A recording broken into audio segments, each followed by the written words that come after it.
Guys, we're in the middle of the pandemic and these are trying times. It's hard on our mental health, our mental state, and this is why I love our sponsor today, BetterHelp.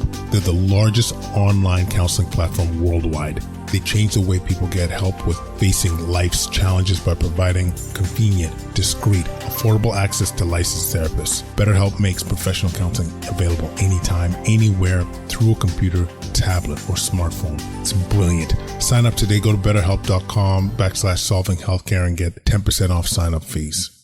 COVID has affected us all, and with all the negativity surrounding it, it's often hard to find the positive.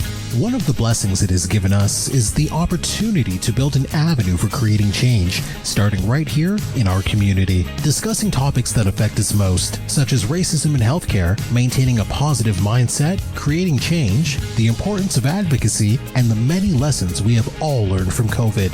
If you or your organization are interested in speaking engagements, send a message to quadcast99@gmail.com, reach out on Facebook at Quadcast, or online at drkwadwo.ca. Welcome to Solving Healthcare. I'm Kwadwo Kyeremanteng. I'm an ICU and palliative care physician here in Ottawa and the founder of Resource Optimization Network. We are on a mission to transform healthcare in Canada. I'm going to talk with physicians, nurses, administrators, patients and their families because inefficiencies, overwork, and overcrowding affects us all.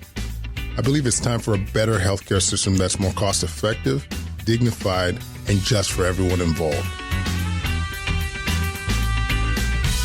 All right. Quadcast Nation, Solving Wellness Community. We are back with the one and only Michelle Sorensen, clinical psychologist and recurrent guest of the Quadcast. I'm lost track, Michelle. I don't know how many this has been, but you're a seasoned vet at this point. It's been nice to go through the pandemic. We've been talking. Oh my goodness, yeah, and this is great because we're talking about healing now because we're on the better side of the pandemic. So before beginning, I just want to make a couple announcements. So we've made a transition when it comes to solving wellness. We want to make it more accessible to more people. So we've added a Facebook group, which has been amazing. It's a private group. We're up to about 360 members where we get to talk about how to connect, how to get healthy again, how to think about what we eat. And it's been an incredible experience. It's on Facebook.com/groups/solving wellness. So please check it out. And you'll see the likes of myself and Michelle all over the place. So yeah, we're really proud of that initiative. So why are we here today? We are connecting with Michelle, talking about reconnecting. You know, when we look back at the pandemic and how much isolation that was happening, how much loneliness was occurring and anxiety and depression. And I mean, these things can leave a significant footprint moving forward. So we wanted to talk about how we rebuild this, how we get connected again. And maybe just, Michelle, putting you on the spot, in terms of, what you were seeing, like what was the real driver of wanting to put this show together? Like what were you seeing either on a personal level or a professional that made you want to talk about this topic? Well, great question. I was thinking a lot about, I think a lot of us therapists have been thinking a lot and working a lot on the idea of regulating the nervous system with people. But I've been doing some more reading lately, like getting back into my trauma work. And I was thinking about the connection between how we have to regulate ourselves. I mean, this is definitely true for healthcare providers, and I know you're passionate about supporting them, but it's true for everyone. Like whether you're a mom or you're a teacher or a doctor or a pharmacist or a nurse, or it's hard to support other people unless you have your own resources. And I think a lot of people are doing a lot of healing right now, right? So that helping yourself is so key to helping others and to reconnecting again. It's so true. It's so true. I see it on a daily basis, like your ability to treat others and be at your best really depends on what you're going through, and and, you know, us collectively trying to provide people with the tools to build themselves up again, I think is extremely important. And you know, you mentioned like the trauma of life, and I must say, like, when I hear you reference trauma, like what truly does that mean? Because like to me, you know, when I think of trauma, I think of the extremes, and you know, and I think there's almost like a scale or like a grade almost of when thinking about trauma. Yeah, continuum. Yes, honestly, I think that's a huge thing for us to think about, and for people in healthcare, definitely in psychology, to keep educating people about, like, we need people to better understand what they're experiencing now or times moving forward, and be able to put some context to it. So yeah, a couple of things there. I mean, one is that humans do experience trauma. We're wired to survive. We can recover. Like, that's a basic thing, rather than people labeling and being like, oh my gosh, I'm having symptoms of trauma. Like, this is it. This is the way I'm going to be. No, we are wired to recover and survive, which doesn't mean everyone does, but many, many people do. Like, I was reading one of my books the other day, and there was a bit of research cited where they said, like, when they study people in a natural disaster, 9 out of 10 people will grow and learn and get back to their previous state of functioning, or even better. Like, that's really remarkable to think about an earthquake or like something terrible happening. But yeah, human beings are really very resilient naturally. Mm-hmm. And then the idea of a continuum, you could kind of think about stress. Like, stress is small t trauma. Like, you know, you're trained to work in the ICU. So if there's a really, you know, tough night in the ICU, you wouldn't probably describe it as, you know, PTSD trauma, but it can be a traumatic stressor. So there's like stress, there is PTSD, which means people aren't recovering. They can't work, or they can't function at home, take care of their children. Like, it's now become a disorder. And that's really, you know, that's the far end of the continuum, and luckily not the norm, but very, very significant for those for whom it occurs. And then there's developmental trauma. And I mean, I know you've been a big advocate for children in the last few years, and I've been passionate about that too, because we know that there's long lasting effects of developmental trauma, right? And part of the whole, like the initiative you were involved in, right, was like resources, let's put extra effort, like more play, more healing for kids, not just removing restrictions. The urgency to normal, right? Yeah, urgency to normal, absolutely. And I mean, I think it's a great way of putting that, Michelle, just the continuum, because I think, you know, I could speak for myself at times. You feel tough time justifying your emotions, or, you know, like, oh man, I shouldn't be complaining about this. This shouldn't feel as difficult as it does. And, you know, you alluded to it in terms of the kids and other parts, but like, what were you seeing? Like, what was some of the trauma that we were seeing throughout this pandemic with your clients, for example? Yeah, well, I hear about a lot of clients because I supervise a team of therapists too. And I think there's been different trends, but I actually remember last summer. So of course, if we look at when people aren't well resourced, when they're dysregulated, they're in fight or flight, right? That for different reasons, for different people, because the pandemic's been stressful in different ways for different people. But last summer, I remember you and I did like a bit of a talk on social anxiety. So do you remember that part of why we did that is like, I think we were both hearing stories, and like, it was definitely a trend that I would hear clients say, and even people I knew, like, gosh, you know, last summer we didn't have vaccines. We didn't, like, yes, cases had gone down, but like, I felt comfortable going to someone's backyard. And now here I am a year later, and cases have also come down, but I feel this dread, like I accept an invitation and then I want to avoid it. And so part of it is the long-term buildup of trauma. And I think, again, right now we're seeing it. I mean, always there's different points on which people start to divide and there's tension. But I think a lot of it is people are so dysregulated. So things about, you know, masking or not masking, all these kinds of things, like, in a way, I think what we're seeing with the difficulty people are having, maybe making decisions or communicating with others about it, sometimes it comes across maybe as like at a community level, like a bit of like, we could use a bit more kindness and compassion. But I think that people are now 2 years into the trauma, right? And there's a buildup. Do you find the same thing?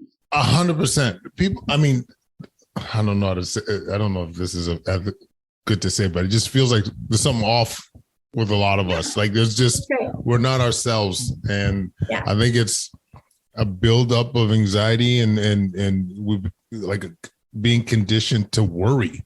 Like we've been on, like the nervous system has been amplified for 2 years and been toyed with for 2 years, saying, oh, it's only going to be 2 weeks. Oh, it's summertime.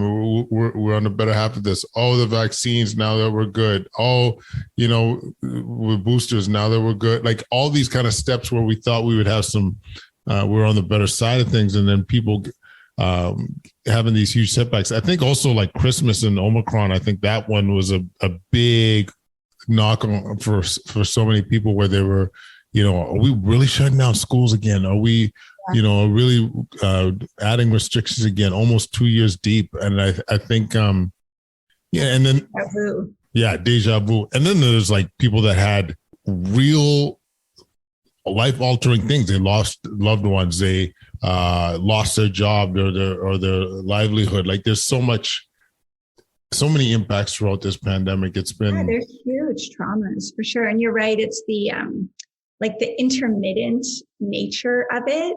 It's very dysregulating. I mean, my oldest daughter, who's 15, said to me this week, oh, people are actually going back to school after March break. This is the first break we've had where we actually go back. Wow. Like we're supposed to. And I was like, wow. Oh my gosh, you're right.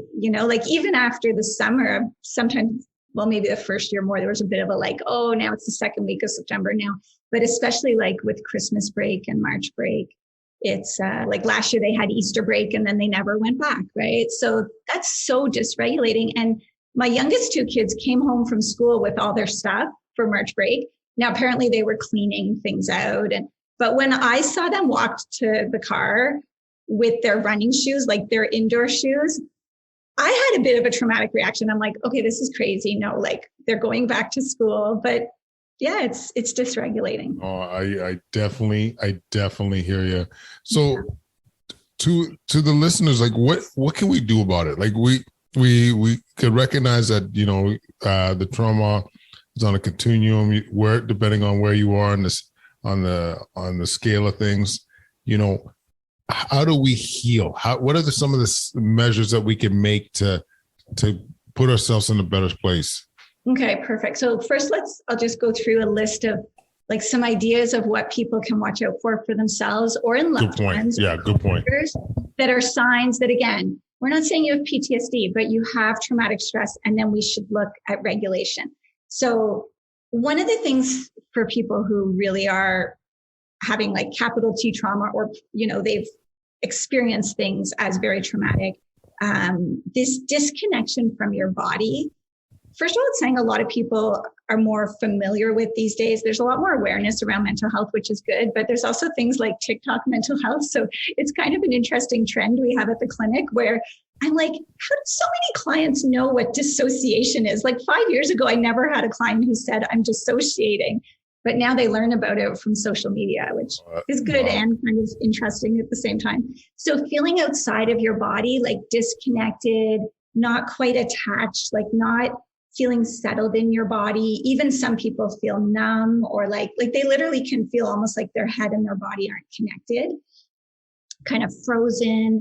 Things that can be symptoms, like some of the things that could be symptoms of ADHD, although a lot of people have been diagnosed with ADHD because I think the stress has been a tipping point, like not being able to stay present, focused on a task.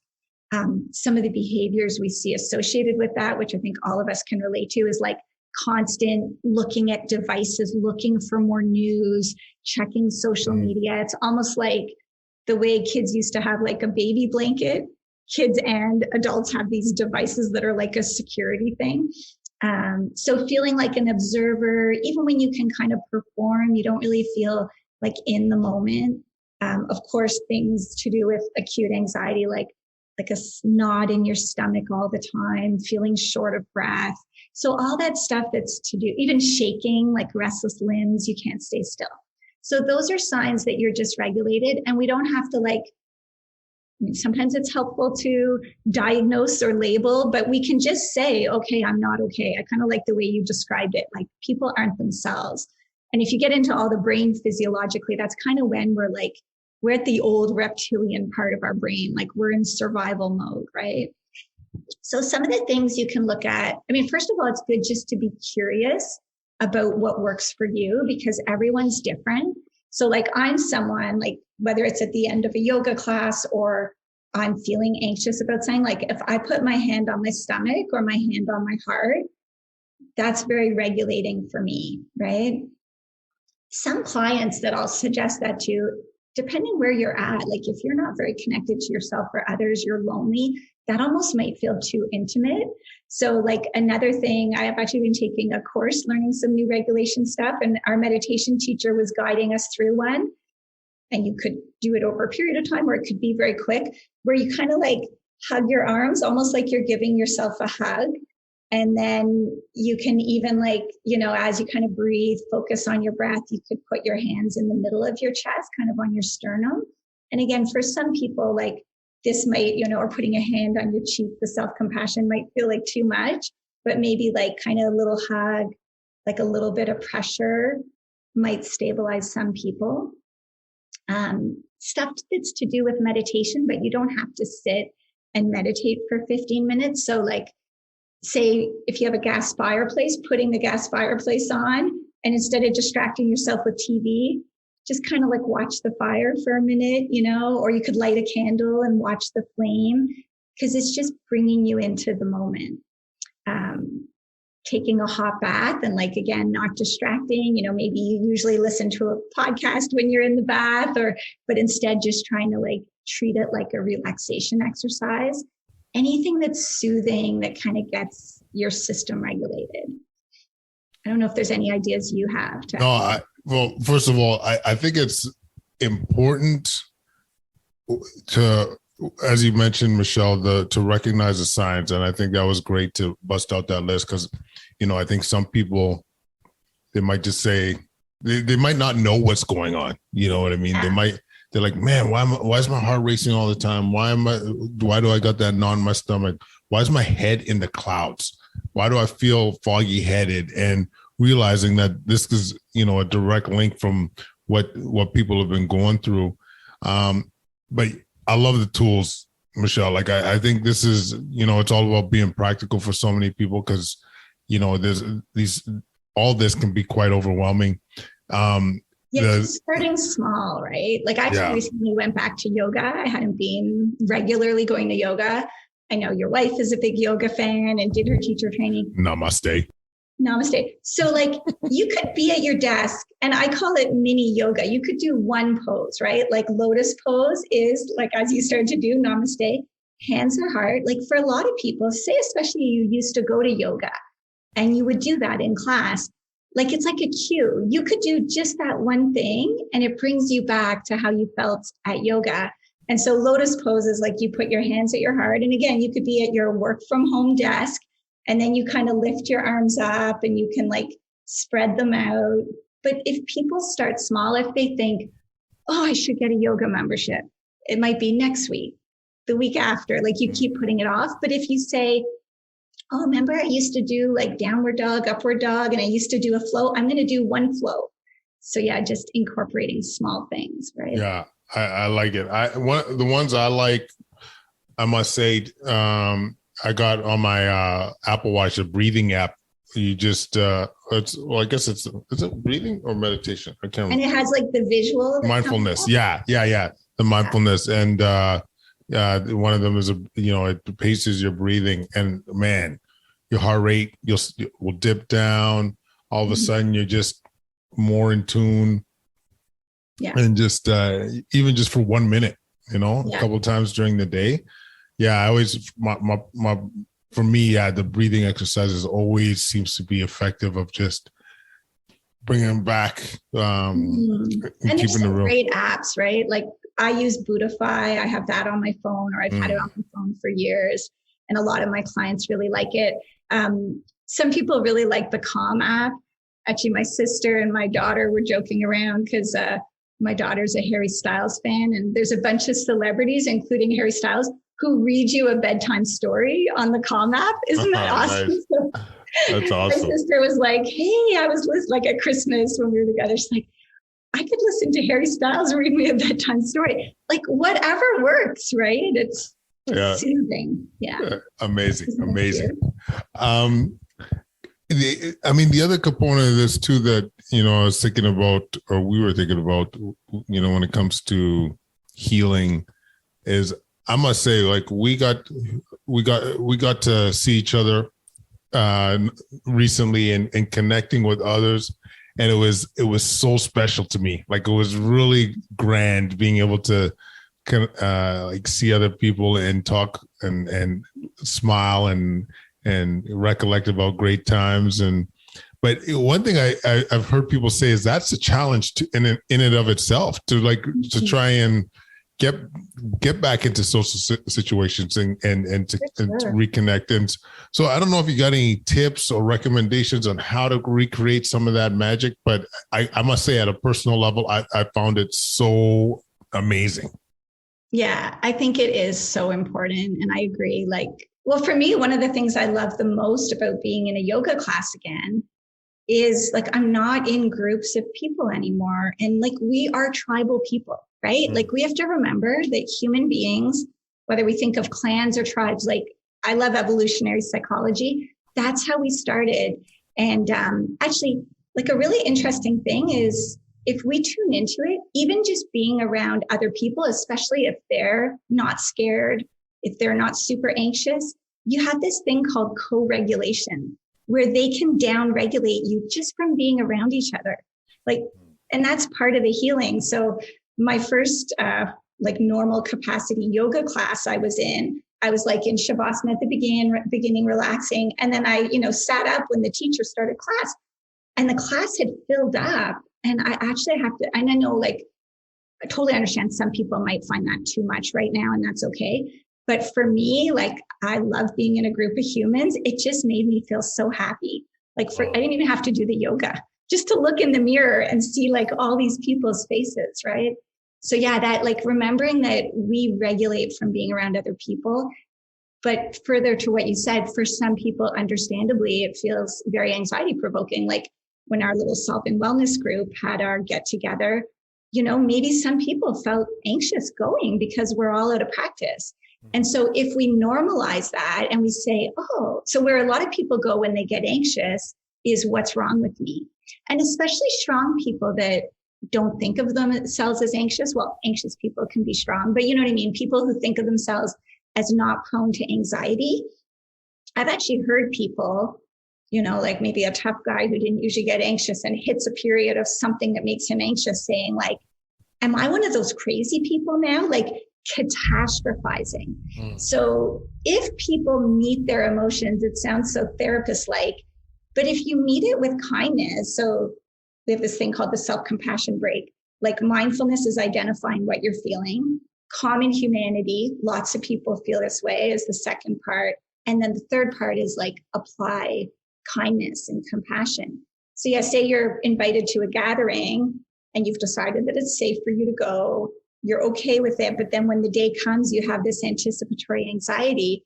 If you actually normalize it and you kind of balance out your thoughts, and again, maybe you do one of the things we just described, you put your hand on your heart, or you ask your partner or even your kid to hold your hand. That's another great thing.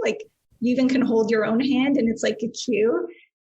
And try and just approach it. This idea that it's okay to be anxious. And even if you say, I'm just going to go for a half hour, or someone's anxious to go back to the gym, I'm just going to walk in, get my bearings, and maybe I won't stay and work out, just to approach it rather than avoid. Wow. Just as you said, baby steps, and I mean, I really feel like that self-compassion piece is such an important aspect, it's important tool when it comes to getting through these times. I I like the steps. So being mindful, identify where you're concerned, like what you're feeling, and realizing it's common. Like it's you're not the only one feeling that way, and just being compassionate, being like, it's okay. It's okay. And just realizing that you don't need to be superhuman. You don't need to be Superman or Superwoman. You just, it's okay. I don't know. I just hearing that, I think for a lot of folks is going to be healing in and of itself. Well, and actually, this is kind of how panic attacks or panic disorder develops, is if we don't do that. So the panic cycle, and of course, with everyone so anxious now, you could I don't know, a kid who hasn't written exams in person. The first time they go to write an exam in a big auditorium, like a university student. I mean, do you remember that? I used to feel sick to my stomach. Oh, yeah, man. So can you imagine after not doing it for 2 or 3 years, it's going to be that much harder. But if they think, oh my gosh, what's that feeling? I'm short of breath. So the key part is when we're anxious, if we make catastrophic misinterpretations, like we think, oh my gosh, I'm having a heart attack. Something's wrong with me. I'm falling apart. I can't write the exam. Rather than, I'm anxious. Of course I'm anxious. It's okay. I can still do it. I'll do my best. Then what happens with those catastrophic thoughts is your physical sensations intensify because they're driven by anxiety. And then you get into this loop and you can be in a full-blown panic attack. So yeah, it's so important to work on balancing the thoughts, accepting the emotion, and still even if it's gradual, approaching situations. If we keep avoiding, our anxiety will get worse. Absolutely. And I mean, I gotta say, Michelle, just this is such an important thing to address right now. As the more that we're chatting about it, the more I'm thinking how important it is to reach out to so much, not only the public in general, but the youth. I think about what our youth must be going through. I know in Ontario this week. So we're doing this on March 23rd, 2022. 2 days ago, masks came off at schools everywhere. And, little things like that in terms of, the kids, how they feel with the change, and every step of the way they're throughout these last 2 years, there seems to be something that they're having to overcome. And I don't know, it just seems like it's such an important thing to talk about on how we get through these tough emotions, but at the same time, emphasize the need to connect. We need to, in my opinion, Michelle, this is something we need to be active with. This is not something necessarily that it's got to be passive, and to come with it with a positive energy and a positive lens of saying, hey, this was a tough time and it's still a tough time, but we're going to get through it. We're going to get through it together, and we're going to get through it and come across a bit better and with that attempt anyway. And that idea of building connections and investing extra resources, whether it's extra smiles, homework help for kids. We can't just remove restrictions. I mean, I think you and I are on the same page there. We have to invest. I remember early in the pandemic when there didn't seem to be, I don't know, not everyone seemed as worried about kids missing school as some of us. And I remember reading an article about the big fires, remember, up in Fort McMurray in Alberta, and how those kids missed the last few months of their school year, one school year, a couple of months.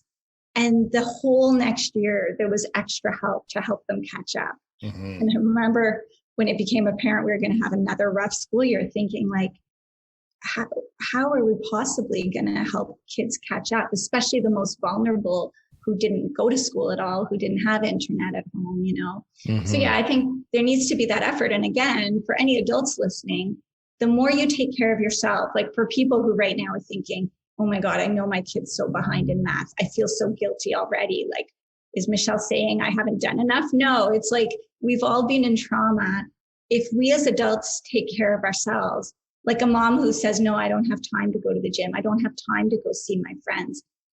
If you can make it happen, experiment with it, and you might find you're a much more patient mom the next day that Totally. things go better, maybe even the whole week, like one night out with a few girlfriends or going for a walk twice a week with a neighbor. Like that could be the thing that turns around your parenting.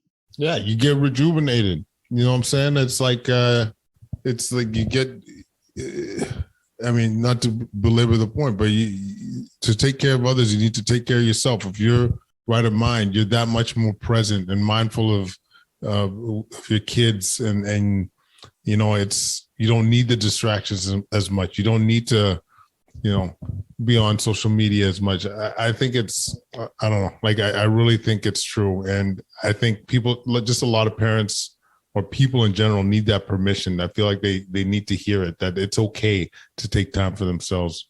And if there's problems getting in the way of this, so like when you say about getting away from social media, getting away maybe from opening the bottle of wine every night or the extra beer. Like I say this with no judgment. Like how could people not develop addictive behaviors in the last few years? Of course people have. And there's all kinds of addictions. Like it's not always the obvious ones. But sometimes you can't, yes, it's important to try and address problems, but I like to say sometimes we have to move away from deconstructing the problem and construct new possibilities. So yeah, maybe someone who's like, you know what? I find working from home hard, but every morning I'm going to go out and get my coffee or go for a little walk. Like I'm going to create like a fake commute just to kind of get my day going. Maybe that one change means, you don't do other negative behaviors that you're not feeling good about. Like exactly. We have to build possibility, create resources, not just like, don't do this, don't do that. Yeah. More action as opposed to restrictions. I love it. I love it. Yeah. But it's not easy, right? I mean, I know you're a fan of like the create one new habit, right? Like atomic habits. Yeah. That's one of my favorites. People need to be a bit regulated so that they can make that mindful choice. Like, I've been up 20 minutes on a Saturday morning. I could be, reading a book. Like I know what that's like, where I always have books I want to read and that makes me happy. But it's like really mindful to say like, okay, put the phone over there or tell the kids they can grab their own cereal, like get away from the busyness and like make time for yourself. It's not easy to do. But I think for a lot of people, it starts with like regulating, just calming their nervous system. Absolutely. Michelle, any other thing that we missed or need to highlight? I think, so we've talked about ideas like noticing signs that you are dysregulated and that your nervous system, you're in fight or flight, you're having a hard time. Then normalizing the emotions, these physical ways like holding your own hand, hug, like take a nice bath, like things to help soothe. Like, so this idea of building resources. And then I just think the most important part we're talking about is if you show kindness to yourself, that's the big selling point, I think, for a lot of people that, in healthcare, if you can get a little getaway or a vacation for yourself, like it will pay off for other people. You'll take better care of your clients or your patients. As a parent, you'll be more patient. A teacher, you'll, have new energy for your work. But this idea that, it's almost like what we're describing is you're needing to feel more connected to yourself before you can connect with others. So we do hear a lot of stories like in therapy these days. There's a lot of like family conflict, groups of friends, people who like don't even know if they'll talk to their old friends. Like we know politically, COVID related, there's so much division right now. So if people think, if I'm compassionate to myself, I'll be able to have close connected relationships with others. Like I'll be able to start to turn my mind to that. Maybe there's some people it's easier to do than others, right? But like that really is the starting point. I mean, everyone, once they start looking for it, they'll see, when I'm kind to me, I'm nicer to others. I'm more patient. So I just think that's the most important part for us to take away. Kindness begets kindness. That's right. I love it. Yeah. It grows. And it's a perfect time of year to work on this, right? People see each other more in the nice weather. I mean, we do have long, hard winters here in Canada. And so it's a good time, like even just smiling at a neighbor, talking to someone else walking their dog. Like I think there's more opportunity and seeing each other's faces a bit more. I was just going to say, like seeing somebody, like I've personally noticed seeing each other's smiles a little bit more over the last couple of days has been rejuvenating. You know what I mean? Like it's just, you realize how much you miss it. Yeah, and maybe even people who still feel more comfortable masking, maybe just them seeing other people's faces, maybe that can be positive, you know? I mean, I know in some settings like health professionals or food services, they're still masking, but probably just seeing their customers more might be good for them. I mean, there is no doubt, I know there's been a lot of debate about the harms versus benefits of masks, and I totally understand what, you know, how it's been an important tool, but like for kids, there's just, you know, when people say, oh, where's the proof of masking being hard on kids? Like there's decades and decades of child development research that makes it quite apparent. Like babies learn to read facial expressions, like that's how they regulate. So yeah, I hope we're able to keep going with more of that. Fingers crossed. More than fingers and feet and legs. Yeah. Absolutely. Listen, Michelle, thank you so much. Thank you. As always, people, she is the founder and like, I want to say, I don't know if you're actually the CEO, but I'll call you the CEO of Resiliency Clinic. I don't know what that even means, but yes, you can find her obviously everywhere, including Facebook and Instagram, IG. My goodness. But as always, we really appreciate you doing this. Thank you so much. Thank you for all you're doing. I appreciate it. Quadcast Station, I hope you enjoyed that episode with Michelle Sorensen. All she does is drop knowledge. Leave any comments at quadcast99@gmail.com. Follow us on Instagram, Twitter, TikTok, Facebook at Quadcast. Leave that 5-star rating. You know we need it. You know we dig it the most. Solving Wellness. Go to solvingwellness.com. It's where we try and change the boogie for healthcare providers. Reduce that burnout. You know we could do this, people. Thanks so much for listening. And we're going to connect again real soon. Thanks so much. Peace.